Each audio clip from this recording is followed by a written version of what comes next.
విజయ గీతామృతానికి స్వాగతం. ఓం శ్రీ పరమాత్మనే నమః. నమస్కారం శ్రీనివాస్ గారు. నమస్కారం సార్, విజయ్ సార్ నమస్కారం. చాలా సంతోషం, మీ విలువైన సమయం మా విజయ గీతామృతం ప్రేక్షకులకు వెచ్చిస్తున్నారు. ఇదివరకే మీరు ఆల్రెడీ మనం ఒక 2 ఎపిసోడ్స్ చేసాం భగవద్గీత కోసం. సో ఈసారి కూడా ఒక ముఖ్యమైన అంశం మీద మనం మీ యొక్క అభిప్రాయం తీసుకునే ప్రయత్నంలో భాగంగానే ఈ కార్యక్రమం చేయడం జరుగుతుంది. ఇకపోతే మీ గురించి ఒక్కసారి మళ్ళీ చిన్న పరిచయం చేద్దాం, ఎందుకంటే చాలా మంది కొత్త వాళ్ళు కూడా చూసే అవకాశం ఉంది కాబట్టి. మన శ్రీనివాస్ గారు పూర్వాశ్రమంలో ఆయన మన సైనికులు మన దేశం కోసం ఎంతో చక్కగా పాటుపడి ఆయన చాలా గర్వంగా ఫీల్ అవుతాను. ఇలాంటి సైనికులు కూడా అంటే దేశ రక్షణలో భాగం పంచుకున్న, అంటే దేశాన్ని రక్షించిన సైనికులు కూడా ఇప్పుడు మన ఆధ్యాత్మికతను రక్షించే ప్రయత్నంలో భాగంగా ఆయన మరొకసారి ఆయన సైనికుడిగా, అంటే ఆధ్యాత్మిక సైనికుడిగా ఆయన రూపాంతరం చెందారు. అదే కాకుండా సుశిక్షితులైన భగవద్గీత జ్ఞాన సంపన్నులను, భగవద్గీత సైనికులను ఆయన తయారు చేసే క్రమంలో ఉన్నారు. ఆ విధంగా ఆయన జీవితాన్ని అతి గొప్పగా, అంటే సెకండ్ ఇన్నింగ్స్ లో ఆయన జీవితాన్ని గొప్పగా మలుచుకున్నారని చెప్పొచ్చు మన శ్రీనివాస్ గారు. సో శ్రీనివాస్ గారు, ముఖ్యంగా మీరు చేస్తున్న కార్యక్రమాలు చాలా చాలా అద్భుతం, చాలా సంతోషం. పరమాత్మ మీ భుజస్కంధాల పైన అద్భుతమైన ఒక ఏమంటారు భారం పెట్టాడు. అలా కాదు, నా దృష్టిలో ఎన్నుకున్నాడు మిమ్మల్ని. సమర్థులైన వాళ్ళనే కృష్ణ పరమాత్మ ఎన్నుకుంటారు, వాళ్ళతోనే ఈ అద్భుతమైన కార్యక్రమం చేపిస్తాడని చెప్పి నా ప్రగాఢమైన అభిప్రాయం. సో ఇకపోతే ఇక్కడ ఈరోజు చర్చించే అంశం ఏంటంటే, ప్రముఖ సహజ నటి, గత దాదాపు 6-7 దశాబ్దాలుగా మన తెలుగు ప్రజల హృదయాల్లో చెరగని ముద్ర వేసిన, అంటే ఆమె అభినయంతో ఆకట్టుకొని కోట్లాది మంది అభిమానులు సంపాదించుకున్న సహజ నటి జయసుధ గారు ఆ మధ్య ఒక ఇంటర్వ్యూలో చిన్న ఏమన్నారంటే,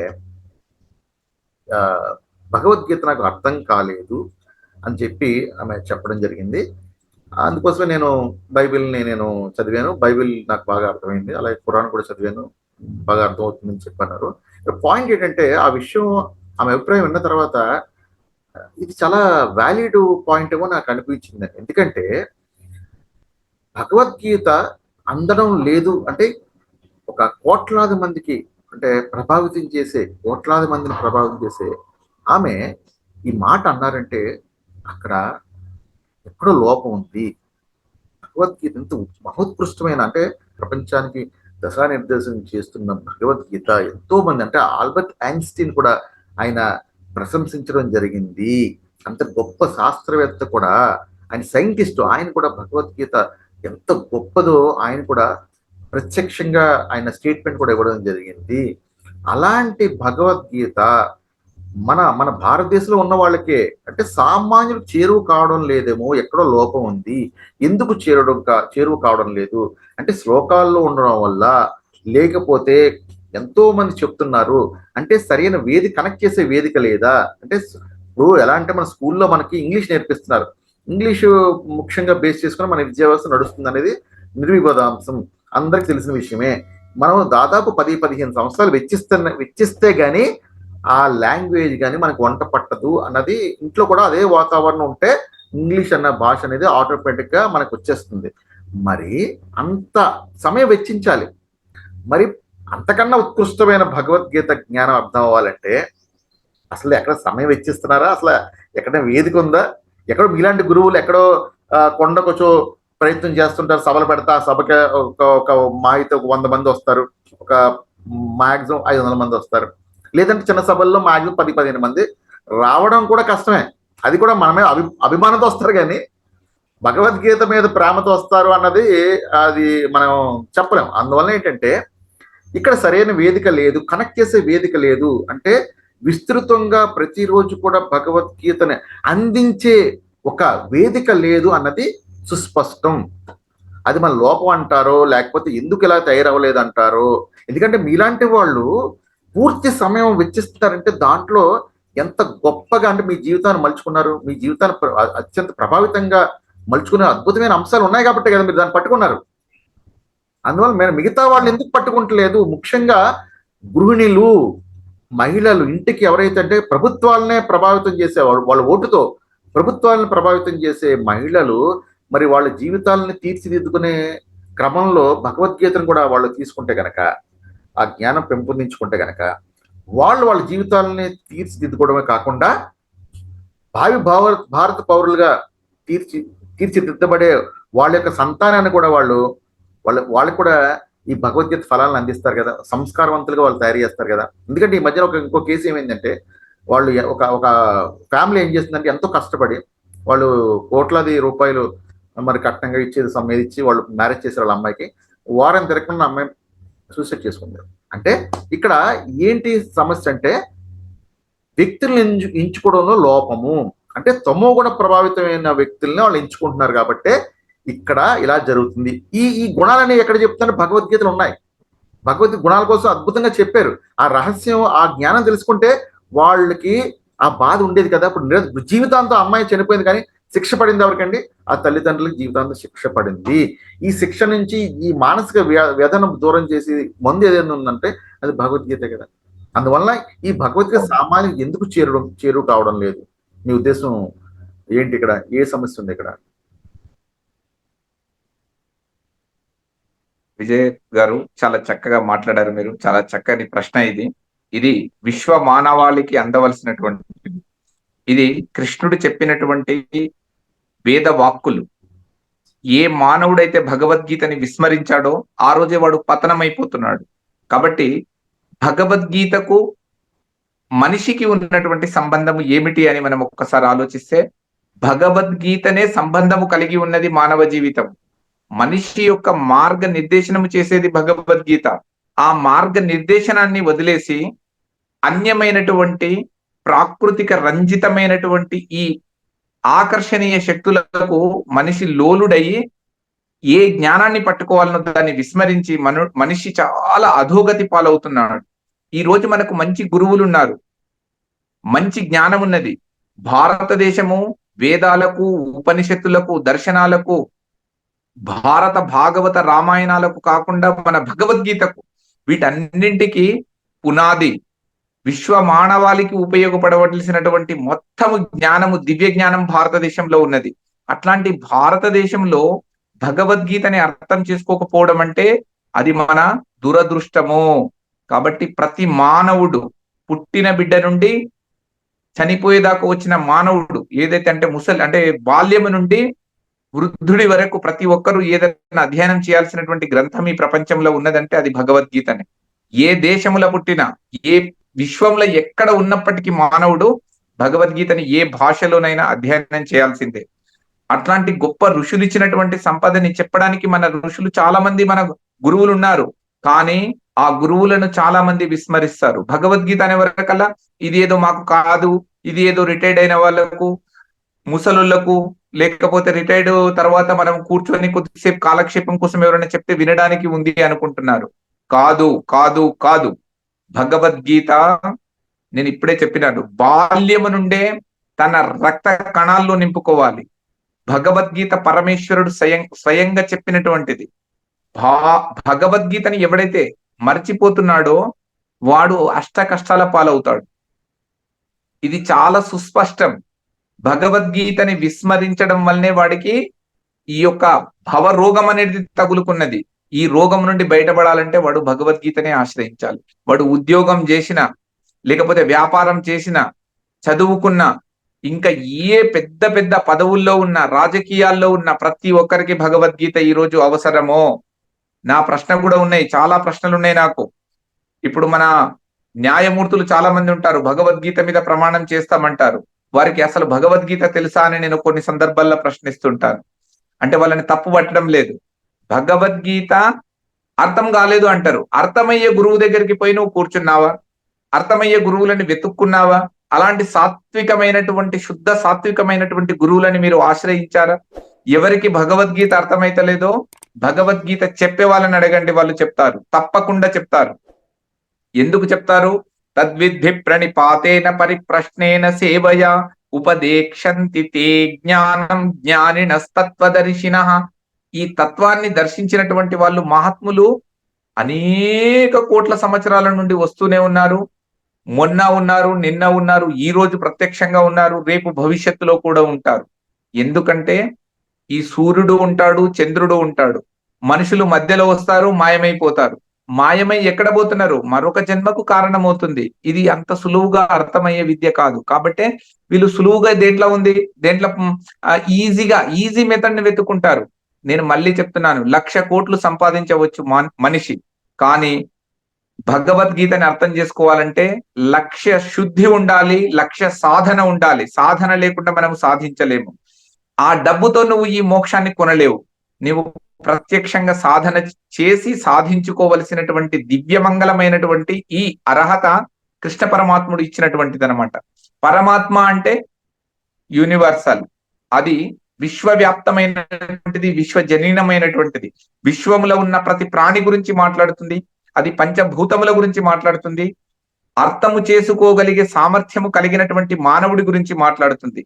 ఈ అర్థము లేకుండా వ్యర్థమైన ప్రలాపాలతో మాట్లాడుతూ మాకు అర్థం కాలేదు, అది చాలా గొప్ప వాళ్ళకు వస్తుంది, అది సంస్కృతం ఉంటేనే అర్థమవుతుంది. నో, భగవంతుడు సముడు, అందరికి సమానుడు. అక్షర జ్ఞానము లేని వాడికి కూడా మోక్షం ఉన్నది. భగవద్గీత అర్థమవుతుంది. భగవద్గీతలో దానికి సంబంధించిన శ్లోకాలు ఉన్నాయి. అన్యేత్వేమవజానంతః శ్రుత్వాన్నేభ్య ఉపాసతే తేపి చాతి తరంతేవ మృత్యుం శృతి పరాయణాః. మంచి గురువుని ఎన్నుకొని ఆ గురువు చెప్పిన మార్గంలో ఉంటే అక్షరము రాయడానికి గాని చదవడానికి గాని రానటువంటి వారికి కూడా ఆ పరమపద మోక్షము దొరుకుతుంది. ఆ జ్ఞానాన్ని పొందినవాడు ఎలా ఉంటాడంటే పరమ శాంతిగా ఉంటాడు, విశ్వ కళ్యాణం కోసం పనిచేస్తారు. పరమ శాంతిని ఈ ప్రపంచంలో ఎలా మనము నిలబెట్టాలి అనేటటువంటి దానికోసం తపన పడుతూ ఉంటాడు.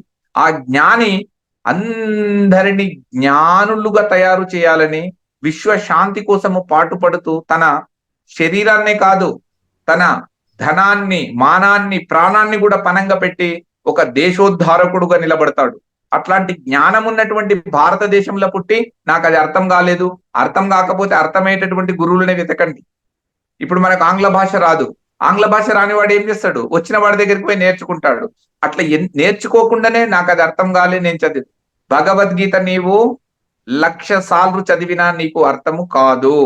కానీ గురు సముఖములో ఉండి గురువు ప్రేరణ వలన నీవు ఒక్కసారి చదివితే 1,00,000 శుద్ధితో భగవద్గీత స్పష్టంగా అర్థమవుతుంది. అర్థము కాకపోవడానికి అవకాశమే లేదు.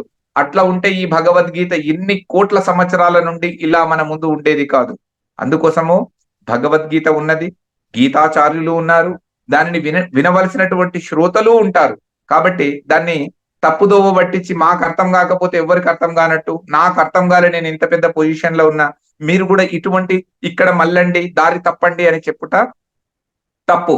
కాబట్టి గౌరవనీయులైనటువంటి పెద్దవాళ్ళందరూ కూడా మహా ధనవంతులు కానీ లేకపోతే మహా సెలబ్రిటీస్ కానివ్వండి, వీళ్ళందరూ కూడా మీరు అర్థం చేసుకోవడానికి ప్రయత్నం చేయండి.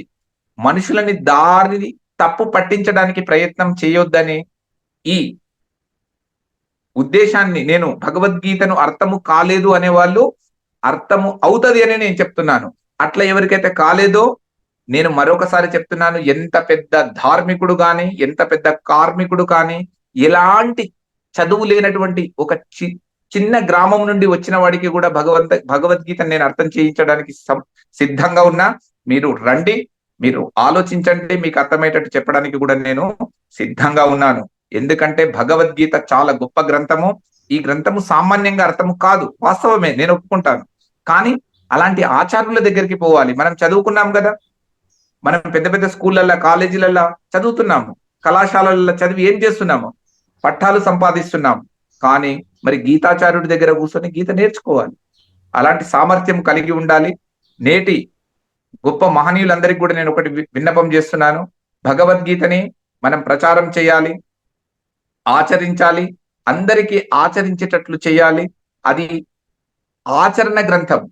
చదువుకుంటూ పోతే పుణ్యం తప్పకుండా వస్తుంది. కానీ మనము మోక్ష సాధన కోసం ఏ ప్రయత్నం చేస్తున్నామో దానికోసము మనము సంసిద్ధులము కాలేము. కాబట్టి భగవద్గీత చదివితే ఒక మంచి మనిషిగా జీవించడానికి అవకాశం ఉన్నది, మంచి పనులు చేయడానికి అవకాశం ఉన్నది, ఒక విశ్వానికి మంచి జ్ఞానాన్ని అందించి విశ్వశాంతిని నెలకొల్పడానికి అవకాశం ఉన్నది. కాబట్టి ప్రపంచంలో ఎవరన్నా తీసుకోవాలన్నా భగవద్గీతనే తీసుకోవాలి, ఇవ్వాలన్నా భగవద్గీతనే ఇవ్వాలి. ఈ రెండింటిని మించి ఇంకా ఈ ప్రపంచముల ఈ అష్టదా ప్రకృతిలో ఎవరైతే ఈ ప్రకృతి భోగాలలో మునిగిపోతున్నారో వీళ్ళందరూ కూడా మరో జన్మకు కారణమవుతున్నారు. కాబట్టి మనం అందరం కూడా ఈ విశ్వేశ్వరుణ్ణి విశ్వాన్ని చక్కగా అర్థం చేసుకొని వివేకమైన జ్ఞానముతో వివేకమైన ఆనందముతో జీవించాలని కోరుకుంటూ ప్రతి ఒక్కరు కూడా భగవద్గీతని అధ్యయనం చేయాలి, ప్రతి ఇంట్లో ఉండాలి, ప్రతి పిల్లవాడి దగ్గర ఉండాలి. ఇప్పటికే భారతదేశం ఎన్నో విధాల వెనకబడిపోయింది. ఈ భగవద్గీత అధ్యయనం చేయకపోవడం వల్లనే వెనకబడిందని నేను సుస్పష్టంగా చెప్తున్నాను. ఒక్క భగవద్గీత అధ్యయనం చేయడం ప్రారంభిస్తే ఈ విశ్వంలో పునాదిగా ఉన్నటువంటి భారతదేశము విశ్వ వికాసానికి తోడ్పడుతుంది, విశ్వ మానవాళికి శాంతిని ప్రసాదిస్తుంది, విశ్వ గురువుగా నిలబడుతుంది.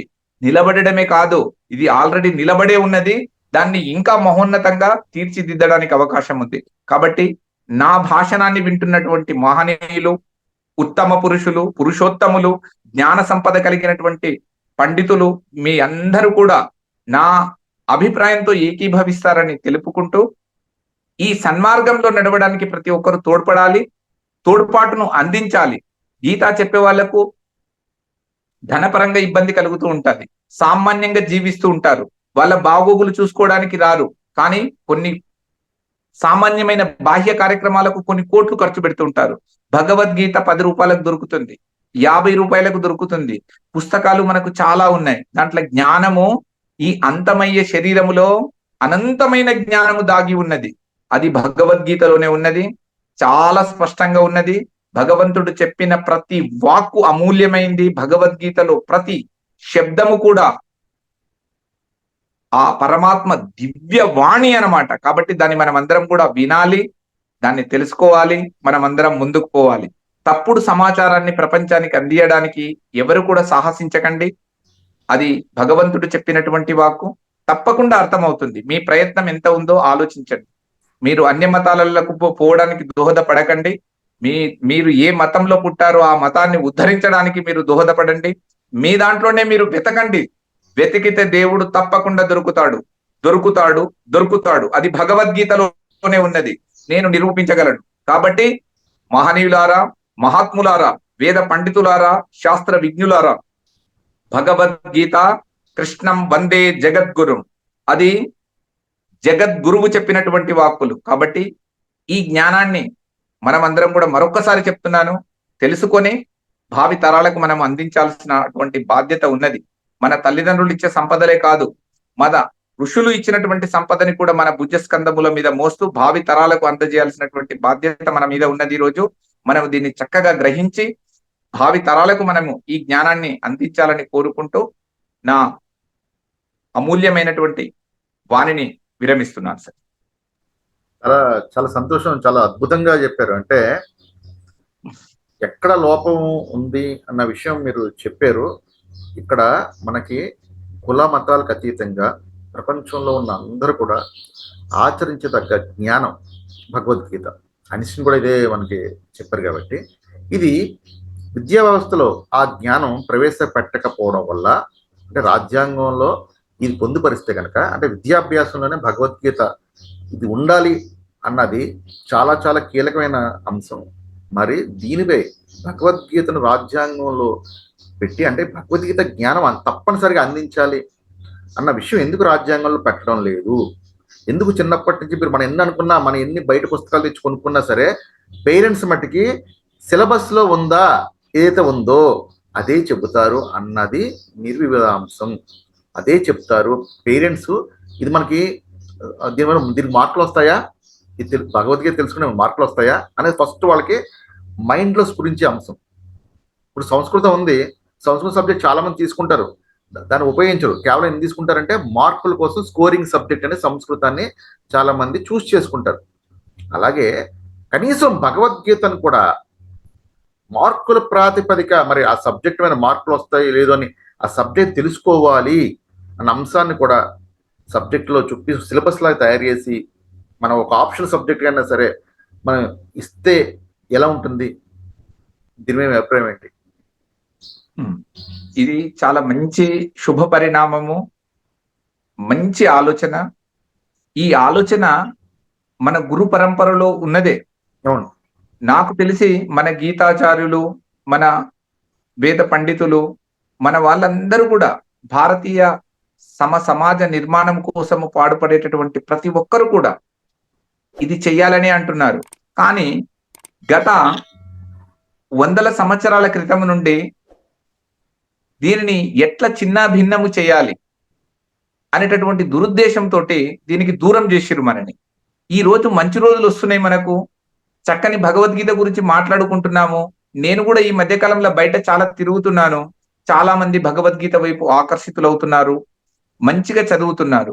అయితే ఈ దురహంకార పాలనలో ఈ సాత్విక గుణము కలిగినటువంటి వారిని వెనకబడేయడానికి వీళ్ళు ఇంత బాగా ముందుకు పోతున్నారు కదా, వీళ్ళని వెనక అనగా తొక్కాలి అనేటటువంటి విషయాన్ని అనేక పార్టీలు కావచ్చు, లేకపోతే రాజ్యాది నేతలు కావచ్చు, అనేక కుట్రలు చేసింది.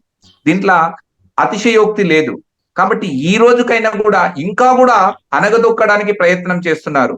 కానీ నా భరతమాత, నా భారతదేశం తప్పకుండా విజయాన్ని సాధిస్తుంది. భారతదేశంలో ప్రతి ఒక్కరూ భగవద్గీత పట్టుకునే రోజు వస్తుంది.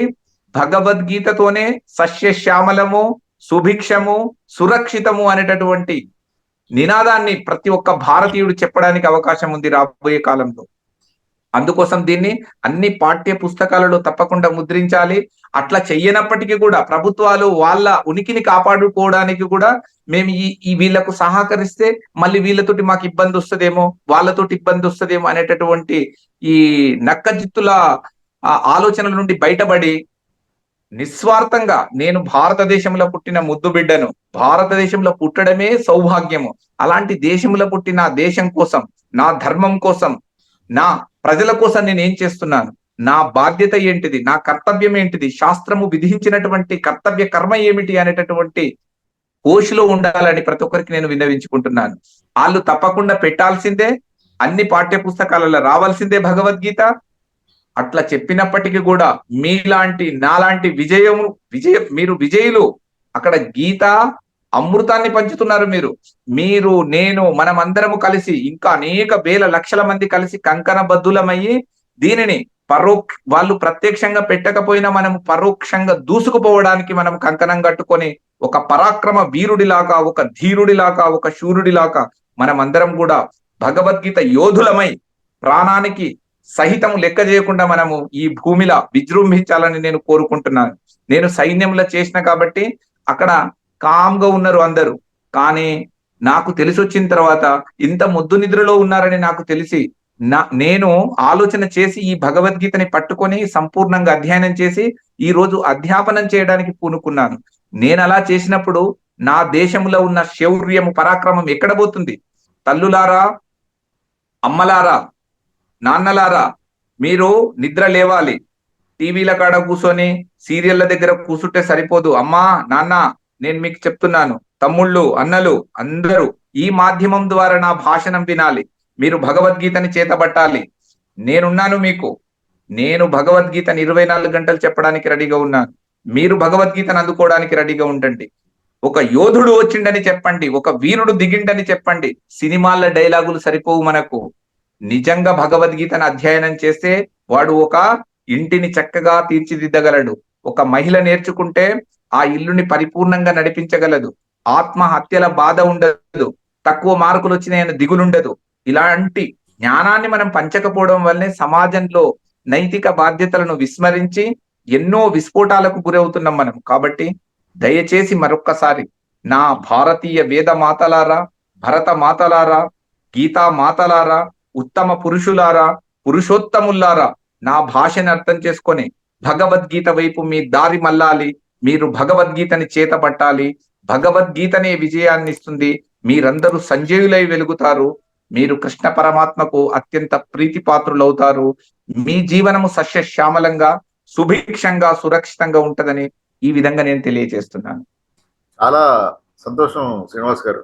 ఎందుకంటే ఎంతో కీలకమైన ఈ అంశం మీద, అంటే భగవద్గీతను పాఠ్యాంశాల్లో ప్రవేశపెట్టాలి అనేది చాలా ఆ ఏమంటారు, ఇప్పుడు అయోధ్యలో ఎలా అయితే మనం మళ్ళీ తిరిగి మన రాముని ఇలా ప్రతిష్ఠించుకున్నాము, మన పాఠ్య పుస్తకాల్లో కూడా పరమాత్మని, అంటే పరమాత్మ జ్ఞానాన్ని, భగవద్గీత జ్ఞానాన్ని మనం ప్రతిష్ఠించుకోవాల్సిన అవసరం ఎంతైనా ఉంది అని మీ మాటల్లో మళ్ళీ మీరు నొక్కి ఒక్కని చెప్పారు. ఒక సైనికుడిగా, ఒక దేశ బాధ్యతను గుర్తించిన సైనికుడిగా మీరు చెప్పడం అనేది నేను చాలా చాలా గర్వపడుతున్నాను. ఎందుకంటే మీరు దానికి ఎంత నిబద్ధతతో, అంటే మీరు ప్రవేశపెట్టినా పెట్టకపోయినా సరే మనవంతు బాధ్యతగా కూడా మనం ప్రవేశపెట్టే వరకు వేచి చూడవసరం లేదు.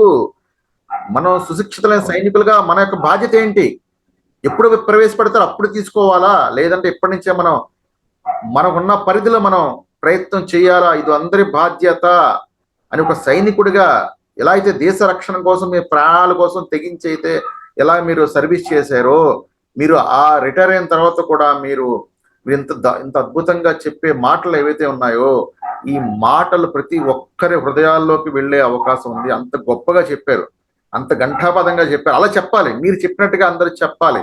చెబితే ప్రతి ఒక్కరూ కూడా భగవద్గీత జ్ఞానాన్ని మేము అందిపుచ్చుకోవాలి. మార్కుల కోసం కాదురా, మార్కుల కన్నా మార్కుల కోసం సంపాదించే వాళ్ళు కేవలం ఆ వ్యక్తిలో కేవలం డబ్బు మాత్రమే చూస్తారు, శరీరం మాత్రమే చూస్తారు. ఆ అందంగా ఉన్నాడా లేదా, లోపల ఉన్న జ్ఞానాన్ని ఎలా చూసే అవకాశం ఉంది? చూడాలంటే కేవలం భగవద్గీత యొక్క జ్ఞానం బట్టే మీరు ఆ వ్యక్తి బాహ్య రూపం కాదు, లోపల ఎలాంటి వ్యక్తి దాగున్నాడో తెలుసుకోవాలంటే భగవద్గీత ఒక్కటే మీకు మార్గము, భగవద్గీత జ్ఞానం ఒక్కటే మీకు దిక్కు అనే అద్భుతంగా మీరు చెప్పారు. మీ మాటలు తప్పకుండా అందరూ కూడా విని ఆ విధంగా వారి జీవితాలను వాళ్ళు ఇప్పటికైనా ఆత్మ పరిశీలన చేసుకొని ఏవైతే మాకు లోపాలు జరుగుతున్నాయి, కష్టం వచ్చిన తర్వాత భగవద్గీత పట్టుకోవడం కాదు, ముందే భగవద్గీతను మనం ఎలాగైతే ఈ జీవిత యుద్ధరంగానికి మనం మన పసిపిల్లల్ని ఏబిసిడీల కోసం మార్కుల కోసం పంపిస్తున్నాం కాదు, ఆ మెకాలో ప్రవేశపెట్టింది కాదు, గురుకుల వ్యవస్థలో ఏదైతే బోధించారో ఆ బోధన అంటే మన సమాజం అంటే ఏంటి, మన యొక్క సంస్కారం ఏంటి, ముందు సంస్కారం నేర్పించాలి పిల్లలకి. ఎప్పుడైతే సంస్కారం నేర్పించాడో వాడు అందరు ఎదుట బాధ్యతగా ఉంటాడు, తల్లిదండ్రులు ఎదుట, సమాజం ఎదుట బాధ్యతగా ఉంటాడని చెప్పి మీరు అద్భుతంగా చెప్పారు. మీ మాటలు ఫలించి మన రాజ్యాంగంలో పాఠ్యపుస్తకాల్లో కూడా ఈ భగవద్గీతను ప్రవేశపెట్టాలని ఆశిస్తూ ఆ ప్రవేశపెట్టే రోజు వస్తుందని చెప్పి మనం కోరుకుంటూ సెలవు తీసుకుందాం. ధన్యవాదాలు శ్రీనివాస్. కృష్ణం వందే జగద్గురు. మంచిది విజయ్ గారు.